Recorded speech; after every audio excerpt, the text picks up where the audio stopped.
তেওঁলোকে নিগাজিকৈ বহিছে। কেতিয়া বহিছে?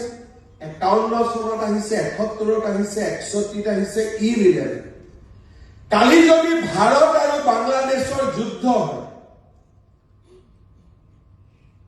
যদি ভাৰত আৰু বাংলাদেশৰ যুদ্ধ হয়, এই মানুহখিনিয়ে কাৰ পক্ষত থিয় দিব?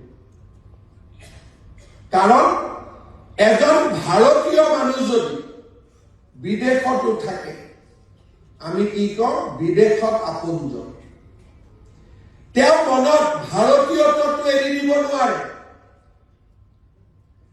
বিশ্বত এনেকুৱা এখন দ্বিতীয় ৰাজ্য নাই, যিখন ৰাজ্য মূল অধিবাসী আজি 60ৰ তলত নামিব আৰম্ভ কৰিছে, আৰু বাংলাদেশী মূলৰ মানুহ 40% পৰা আগবাঢ়ি গৈ থকাৰ প্ৰক্ৰিয়াত আজি আমি